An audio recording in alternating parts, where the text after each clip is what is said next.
She sat up in bed, her mind clearer than it had been in months. Whatever happened next, she could not go back to the life she had been living. That much was certain. A knock at the door interrupted her thoughts. A moment later, a young woman in a crisp uniform entered with a breakfast tray. Fresh fruit, eggs, toast, and coffee, the aroma filling the room with warmth. "Good morning, Mrs. Mitchell.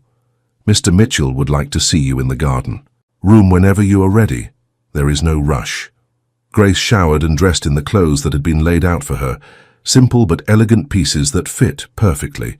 She wondered how Richard had known her size, then decided she probably did not want the answer. The garden room was a glass-enclosed space at the back of the mansion, overlooking a formal garden that stretched toward a distant tree line. Richard sat at a wrought-iron table, a newspaper folded beside his untouched coffee. He rose when she entered, pulling out a chair for her. "You look rested," he observed. "I am glad." Grace sat down, accepting the coffee a server poured for her. "Mr. Mitchell, I appreciate your hospitality, but I need to understand what is happening here." Richard nodded, folding his hands on the table. Direct. "I have always admired that about you, Grace." "Very well. Let me be equally direct." He paused, gathering his thoughts. "My son is a disappointment," he said finally. "Not because he chose law instead of the family business. I respect his desire to forge his own path, but because he chose to treat his marriage as an inconvenience rather than a commitment, because he chose to ignore a woman of genuine worth in favor of empty ambition." Grace felt heat rise to her cheeks. She was not accustomed to hearing anyone speak of her this way. "I have watched you for 4 years," Richard continued, "at family gatherings, at the few dinners you attended with Marcus, in the way you carry yourself despite being consistently overlooked. You have a strength that my son failed to recognize, a loyalty he failed to appreciate." He leaned forward, his storm-gray eyes intense. "I am offering you a choice, Grace. You can leave today with enough money to start over anywhere you wish. I will ensure your safety and provide resources to build a new life far from anything connected to the Mitchell name." Grace felt her heart racing. "And the other option?" "The other option," Richard said slowly, "is that you stay. Not as my daughter-in-law, but as a member of my household. You would have protection, resources, and a purpose beyond the empty existence my son provided." Grace set down her coffee cup, her hands trembling slightly. "What kind of purpose?" Richard stood and walked to the windows overlooking the garden. "I have dedicated my life to building an empire," he said, "but I have failed in other ways. My wife passed away 15 years ago. My son has proven himself unworthy of the values I tried to instill. I am surrounded by loyalty bought with money and fear, but genuine care is a rare commodity in my world." He turned to face her. "I am not asking you to become a criminal, Grace. I would never insult you that way. But I'm asking if you might consider becoming something this household desperately needs, a civilizing presence, a moral compass, someone who can remind me and those around me that there is more to life than power and control." Grace stared at him, trying to understand what he was proposing. "You want me to stay here? In your house?" "In my family," Richard corrected gently. "Not as a prisoner or an obligation, but as a genuine member. You would have your own quarters, your own finances, complete freedom to pursue whatever life you choose. I ask only that you bring your presence, your kindness, to a household that has been without both for too long." It was the strangest proposal Grace had ever received. A man she barely knew was offering her a place in a world she had only just learned existed, a world of shadows and power that should have terrified her. And yet, sitting in this sun-filled room with the scent of roses drifting through open windows, she felt an odd sense of possibility. "I need time to think," she said. Richard nodded, unsurprised. "Of course, take all the time you need. You are welcome to stay here while you consider, or I can arrange accommodations elsewhere if you prefer." He paused, something softening in his expression. "But Grace, whatever you decide, know that my offer of protection stands. You are no longer just my son's wife. You are someone I have come to respect in your own right." Grace spent the next 3 days at the estate, wandering its gardens and libraries, processing everything that had happened. She learned that the household staff treated Richard with a mixture of respect and genuine affection, that he hosted a monthly dinner for local charities, that he read poetry in the evenings by the fire. She also learned that the grounds were patrolled by armed guards, that visitors were screened through multiple security checkpoints, and that certain wings of the house were off limits, their doors always closed. It was a world of contradictions, beauty and danger, kindness and control. And somehow impossibly Grace found herself drawn to it. On the 4th day, she received a package from Marcus, divorce papers already signed, with a check for what he considered her fair share of their assets. The amount was insulting, a fraction of what she knew their joint holdings were worth. Attached was a note in his familiar handwriting, "Sign and move on." We both know this was a mistake from the beginning. Grace stood in the garden room, the papers trembling in her hands. 4 years of her life reduced to a check and a dismissive note. 4 years of trying, of hoping, of believing that love could be enough. She found Richard in his study, staring at a portrait of a woman with dark hair and gentle eyes. His wife. She realized. The woman who had passed away 15 years ago. He turned at her approach, his expression softening when he saw the papers in her hands. "I have made my decision," Grace said, surprised by the steadiness in her voice. "I will stay.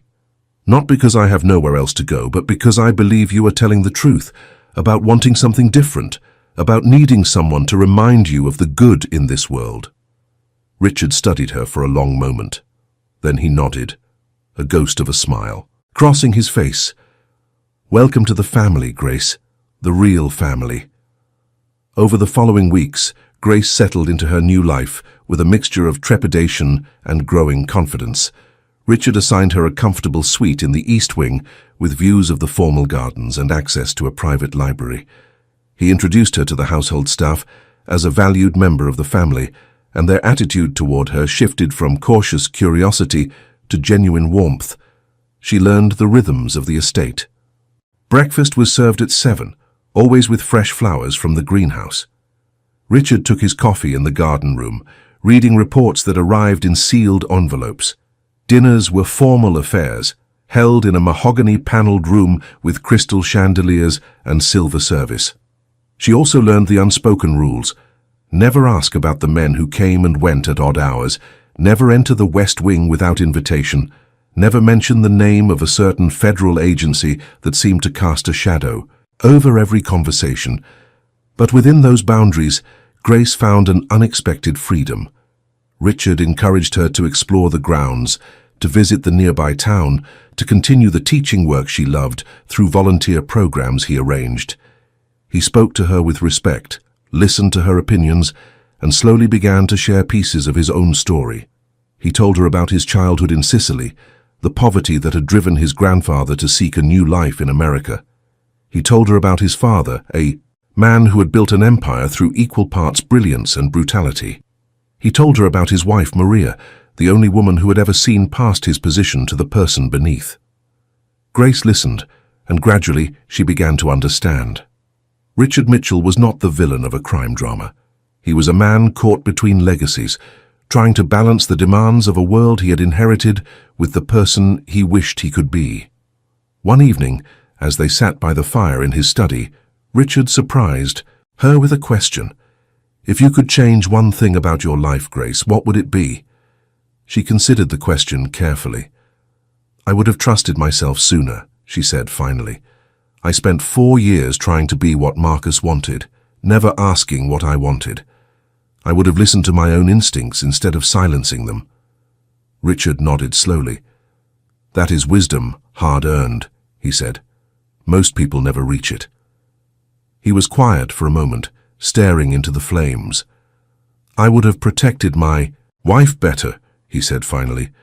"I would have seen the signs of her illness earlier.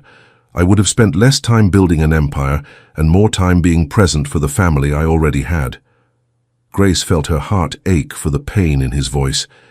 It was the most vulnerable she had ever seen him, this powerful man who controlled an empire of shadows, grieving a loss that time had not diminished. She reached out and placed her hand over his. "Some things cannot be changed," she said softly. "But we can. Choose how we move forward."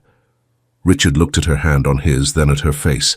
His expression shifted, something warm and almost wondering entering his storm-grey eyes. "You are a remarkable woman, Grace. My son was a fool to let you go." From that moment, something changed between them. Not romance, not yet, but a deepening connection that surprised them both. Grace found herself looking forward to their evening conversations, to the moments when Richard's guard dropped, and she glimpsed the man, beneath the position. But even as this fragile bond grew, shadows gathered on the horizon. Grace did not yet know that her presence in Richard's life had drawn attention from enemies who saw her as a weakness to be exploited. She did not know that Marcus, humiliated by her rejection and suspicious of her sudden disappearance, was asking questions that would lead him down dangerous paths. The storm was coming, and Grace was only beginning to understand the world she had entered. 3 months. After Grace arrived at the estate, spring began to warm the New Jersey countryside. Daffodils pushed through the last traces of snow, and the gardens filled with the songs of returning birds. Grace had settled into a routine that felt almost normal, if one could call anything about this life normal.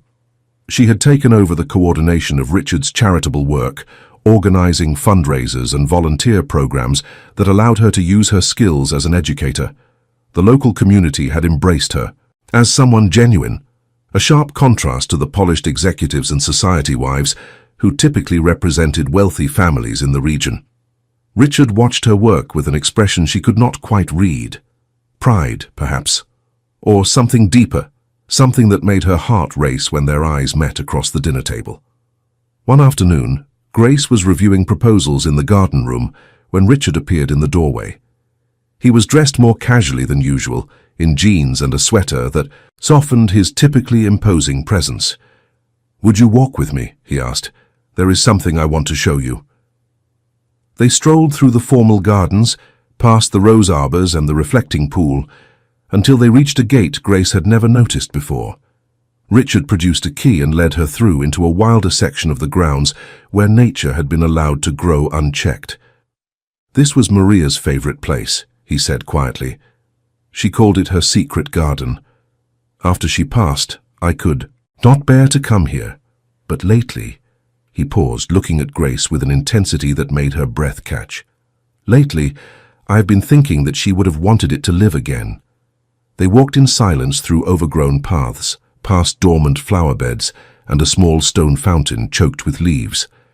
At the center of the garden stood a wrought-iron bench beneath an ancient oak tree, its branches just beginning to bud with new growth. Richard sat down, and after a moment, Grace joined him. The bench was small, their shoulders nearly touching. "I have been thinking about what you said," he told her, "about moving forward, about choosing how we live with the things we cannot change." Grace felt her heart pounding, though she could not have said why. "And what have you concluded?" Richard turned to face her, his storm-grey eyes searching her face. "That I have spent 15 years hiding from life," he said. "Building walls, maintaining control, protecting myself from anything that might cause me to feel again." He reached out almost hesitantly and took her hand. "Until you came." Grace felt tears prick at her eyes. "Richard, I am not sure what you are saying."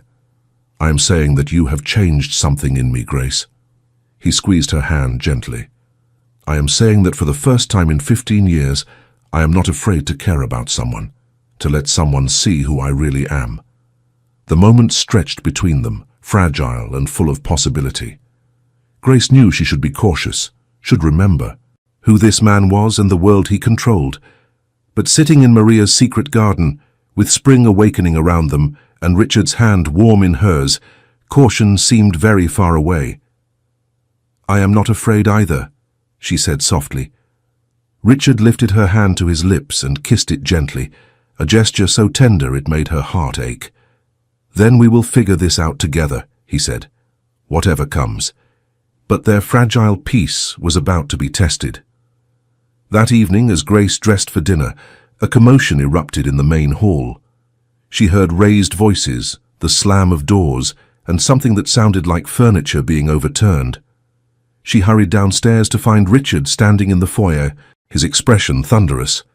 Before him stood Marcus, disheveled and clearly intoxicated, shouting accusations that echoed off the marble walls. "You think I don't know what's going on?" Marcus slurred, pointing at Grace on the stairs. "You think I'm blind? My own father with my wife?" "Former wife," Richard said coldly. "You signed the papers yourself." Marcus laughed, a bitter, ugly sound. "This is why, isn't it? You wanted her all along. All those family dinners, all those questions about our marriage. You were just waiting for me to fail so you could swoop in." "You failed all on your own," Richard said. "I simply offered her what you refused to provide: respect, protection, purpose." Grace descended the remaining stairs, her legs unsteady. "Marcus, please," she said. "This is not what you think." He turned to her, his eyes red-rimmed and full of something that might have been pain, might have been rage. "I loved you, Grace. In my own way, I loved you." The words hung in the air, too little and far too late. Grace felt no satisfaction in hearing them, only a weary sadness for the man her husband had become. "Then you should have shown it," she said quietly. "You should have shown it every day, instead of making me feel invisible." Marcus's face contorted, and for a moment she thought he might strike her. But before he could move, two of Richard's guards appeared at his elbows, holding him firmly. "Remove him from the property," Richard ordered, "and make sure he understands that he is not welcome here again." As Marcus was led away, still shouting threats and accusations, Grace felt Richard's hand on her shoulder. His touch was gentle, but there was steel beneath it. "I am sorry you had to see that," he said. She shook her head. It was bound to happen eventually. He was never going to accept the divorce quietly. Richard's expression darkened. "There is more to it than wounded pride," he said. "I have received reports that Marcus has been asking questions, talking to people he should not be talking to, trying to dig up information about the family business." Grace felt a chill run down her spine. What kind of people? The kind who would love nothing more than to bring down the Mitchell empire. Richard's voice was grim. Federal prosecutors, investigative journalists, rivals who have been waiting decades for an opening. He turned to face her fully, his hands on her shoulders. "Grace, I need you to understand something. Marcus is no longer simply a nuisance. He is a threat. To this family, to our business, and potentially to you. To me.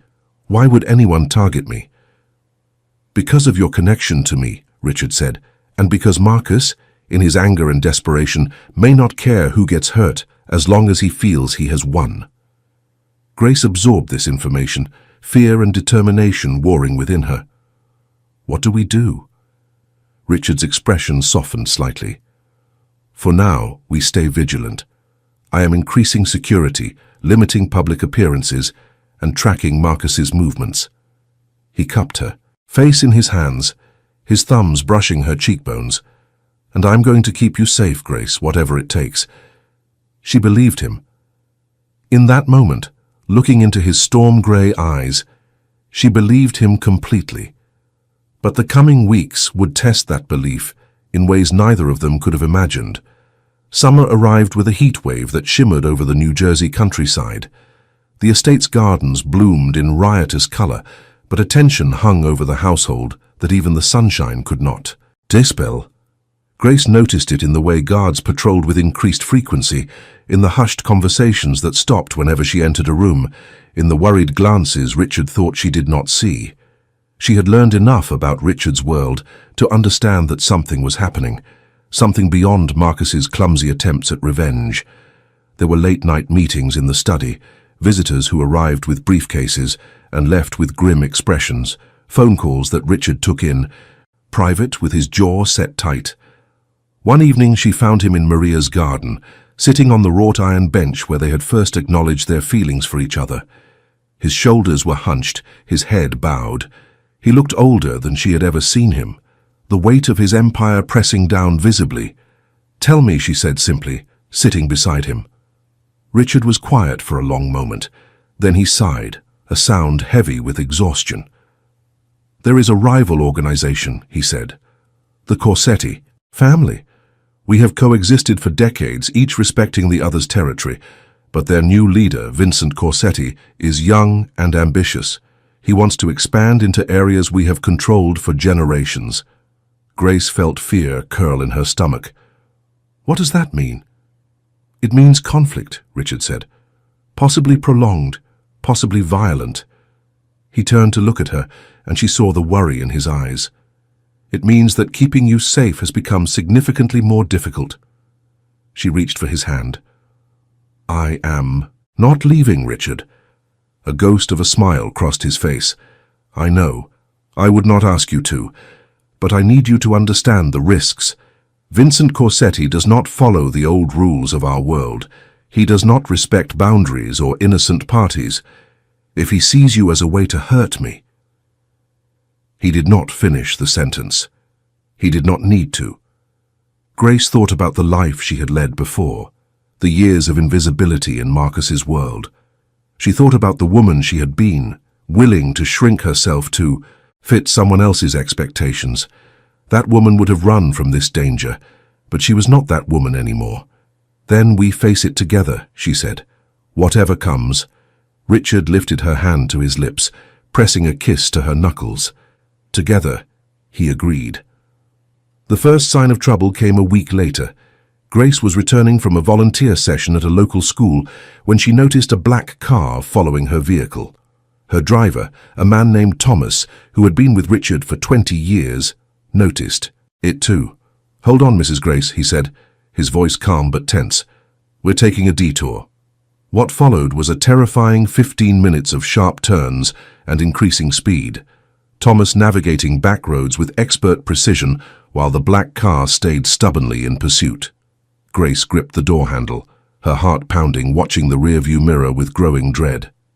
Finally, they reached the estate's security perimeter. Guards emerged from hidden positions, blocking the road. The black car stopped, hesitated, then reversed rapidly and disappeared. Thomas exhaled slowly. "That was too close," he muttered. "We need to report this to Mr. Mitchell immediately." Richard's reaction was swift and decisive. He tripled the security detail, installed additional surveillance throughout the estate, and forbade Grace from leaving the grounds without armed escorts. For 3 days, she did not leave the mansion at all, feeling like a prisoner in a gilded cage. But on the 4th day, Richard came to her with a different expression. Something had changed. "We have intelligence," he said, sitting across from her in the garden room. "Vincent Corsetti is planning something significant, a move against one of our key operations." He paused, choosing his words carefully. "I have to respond, Grace. If I don't, it will be seen as weakness, and weakness in my world invites destruction." Grace felt the weight of what he was not saying. "You're going somewhere," she said. "Somewhere dangerous." Richard nodded. "Slowly. There is a meeting arranged. Neutral ground, a chance to resolve this through negotiation rather than confrontation. But if negotiation fails—" He did not finish. Grace stood and crossed to where he sat, taking his hands in hers. "Then come back to me," she said fiercely. "Whatever happens, you come back." He pulled her close, wrapping his arms around her, in an embrace that felt like both promise and farewell. "I will," he said against her hair. "I swear it." The night Richard left for the meeting was the longest of Grace's life. She sat in the garden room, watching the sunset and the stars emerge, unable to eat or sleep or think about anything but the man who had become her reason for staying. Hours passed. The house grew quiet around her, the staff moving on silent feet, the guards changing shifts with whispered efficiency. Grace remained at the window, watching the driveway for headlights that did not come. It was nearly dawn when she heard the sound of tires on gravel. She was at the front door before the car fully stopped, watching as Thomas emerged from the driver's seat and rushed to open the rear door. Richard stepped out. There was weariness in every line of his body, and his suit was disheveled, his tie loosened, but he was whole. He was alive.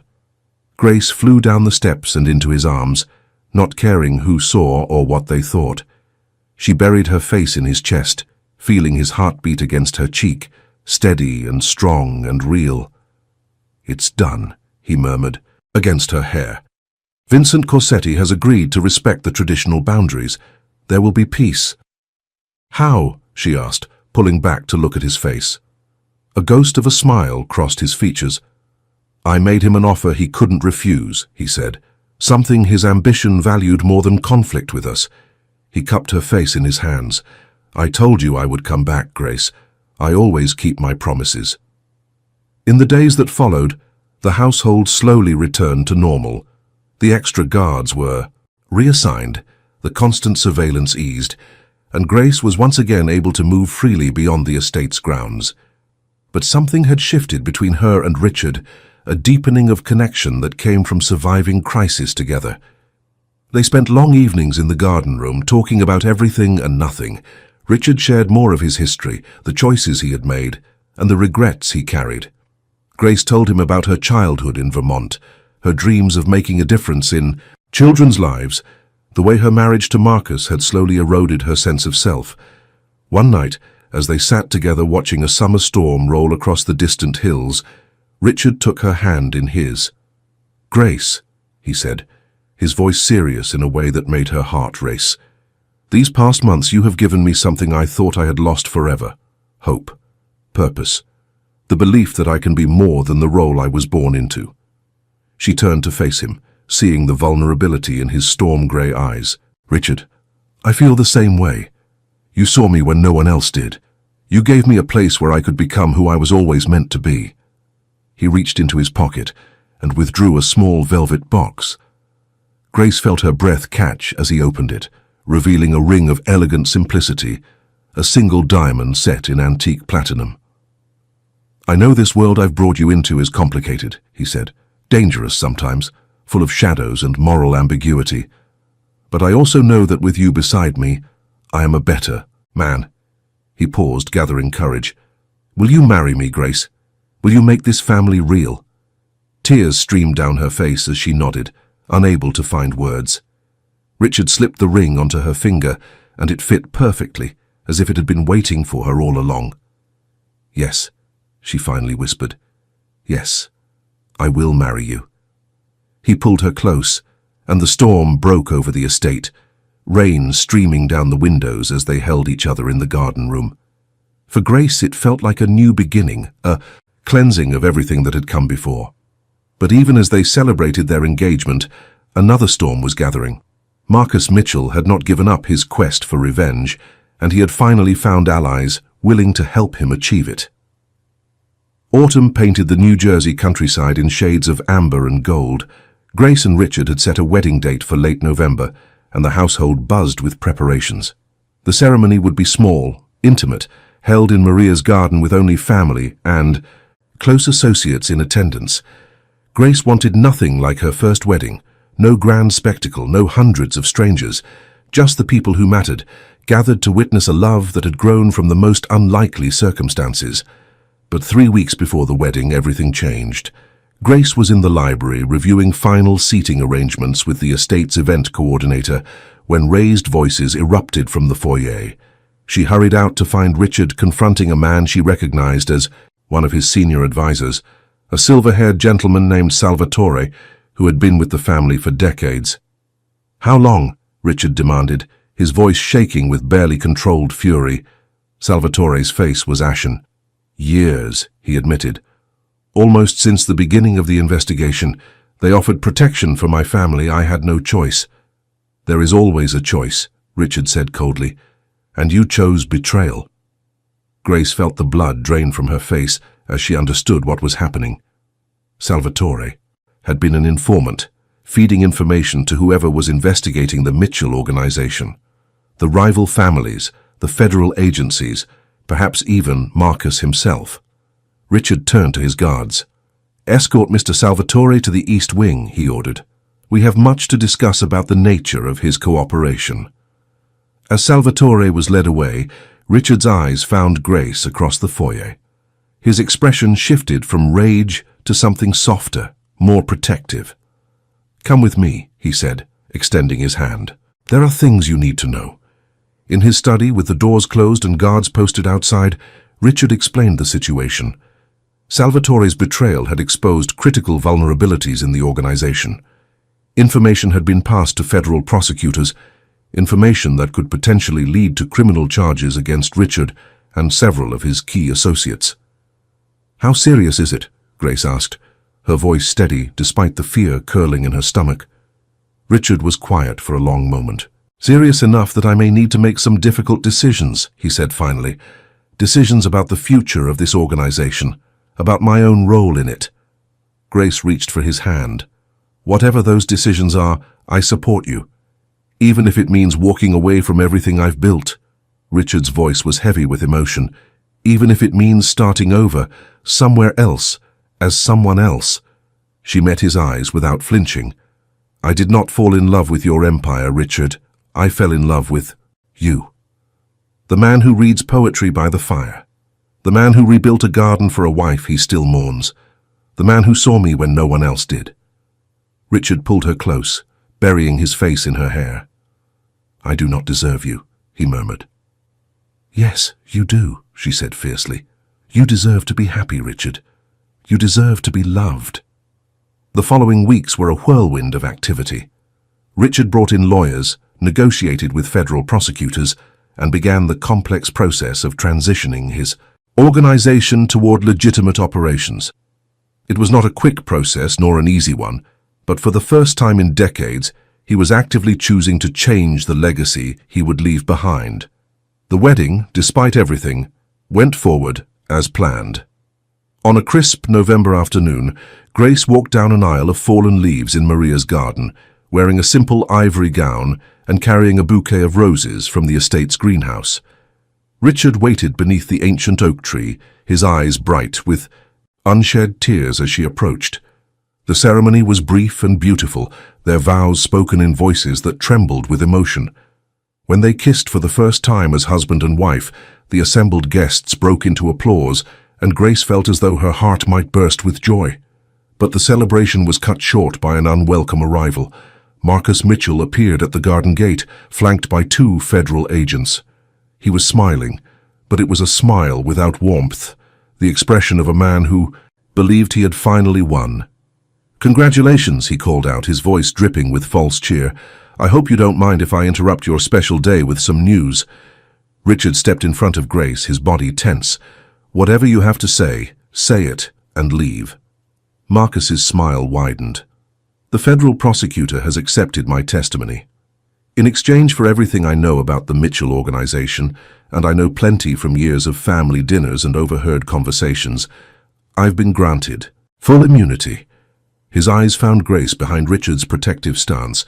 "And you, dear ex-wife, will have a front-row seat to watch your new husband's empire crumble."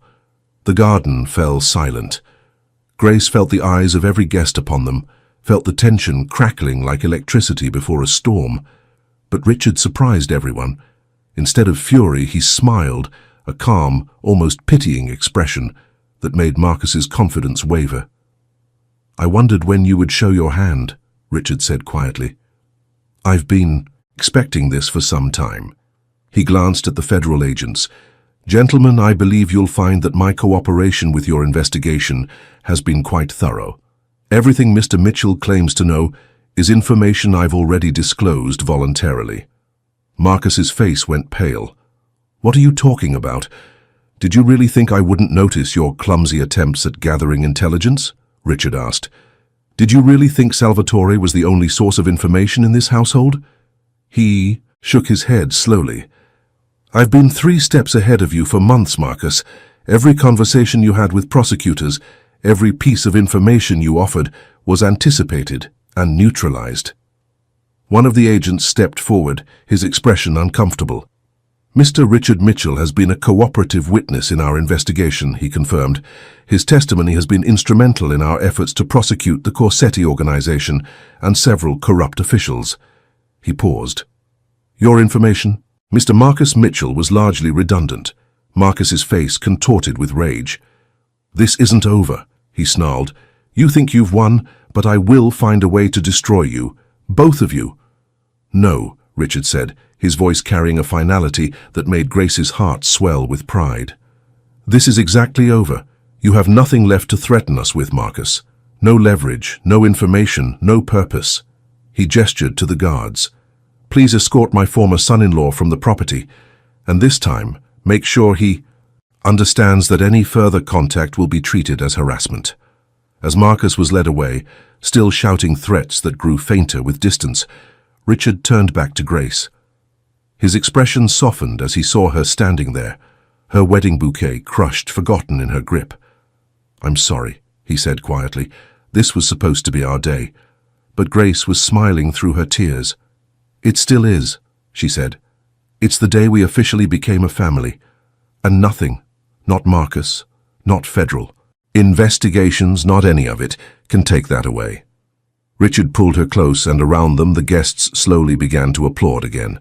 The music resumed, the champagne was poured, and the reception continued as though nothing had happened. Because in the end, nothing important had changed. They were still husband and wife. They were still building a life together, and they were still choosing each other every day against all odds. That night, as they danced alone in the garden room while the last guests departed, Grace rested her head on Richard's shoulder and felt something she had not felt in years. Peace. Complete, unshakable peace. "I love you," she murmured against his chest. He pressed a kiss to the top of her head. "I love you too, Grace. More than I ever thought I could love anyone again." The moon rose over the estate, bathing Maria's garden in silver light, and somewhere in the distance, an owl called into the darkness. Grace closed her eyes and let the music carry her, safe, in the arms of the man who had shown her what it meant to be truly seen. 5 years had passed since that November wedding in Maria's garden. The estate that had once felt like a gilded cage now felt like home, its marble halls warmed by laughter and the patter of small feet. Grace stood at the window of the garden room, watching her daughter chase butterflies through the rose arbor. Isabella was 4 years old now, with her mother's kind eyes and her father's storm-grey determination. She had been born on a spring morning, just as the first daffodils pushed through the last traces of snow, and from her first cry, she had changed everything. Richard appeared at Grace's side, 2 cups of coffee in his hands. He handed one to her and followed her gaze to their daughter. "She looks so much like you," he said softly. Grace smiled. "She has your stubbornness. I prefer to call it persistence." Richard's eyes crinkled with amusement. "It's a family trait." They stood in comfortable silence, watching Isabella discover a ladybug on a rose petal. The child's shriek of delight carried across the garden, pure and unself-conscious in a way that never failed to move Grace. So much had changed in 5 years. Richard had completed the transition of his organization to legitimate business operations, a process that had taken years of careful navigation but had ultimately succeeded beyond anyone's expectations. The Mitchell name now appeared on hospitals and community centers rather than court, dockets and newspaper scandals. Marcus had eventually found his own peace, remarrying and relocating to California. They exchanged civil holiday greetings now, the sharp edges of their history worn smooth by time and distance. Grace bore him no ill will. He had been part of the journey that led her here, to this window, to this man, to this life she could never have imagined. "Your mother would have loved her," Grace said quietly, her eyes still on Isabella. Richard's arm came around her waist, pulling her close. "Yes," he agreed, "she would have." He was quiet for a moment, then added, "She would have loved you too, Grace, for bringing light back into this house, for teaching me how to feel again." Grace turned to face him, this man who had started as her father-in-law and become her whole world. The years had softened some of his edges, added silver to his temples and laugh lines around his eyes. But the core of him remained, that storm-grey intensity that still made her breath catch when he looked at her. "I never thanked you," she said, "for that phone call. The night I left Marcus, if you hadn't reached out, then we would both have missed something extraordinary," Richard finished. He cupped her face in his hands, his thumbs brushing her cheekbones in the gesture she had come to love. "I thank the heavens every day that you were brave enough to stay." Isabella came running through the garden room doors, her small hands full of dandelions. "Mommy, Daddy, look what I found." Grace knelt to admire her daughter's treasures, exclaiming over each wilting flower as though it were the most precious gift in the world. Because in a way, it was. Every moment of this life was precious, every ordinary day a miracle she had never expected to receive. Later that evening, after Isabella was tucked into bed and the house had settled into peaceful quiet, Grace found Richard in his study. He was reading by the fire, a book of poetry open in his lap. The same book she knew, that Maria had given him decades ago. She sat beside him, curling into the warmth of his side. Richard set aside his book and wrapped an arm around her. "Happy?" he asked. Grace considered the question carefully, as she always did.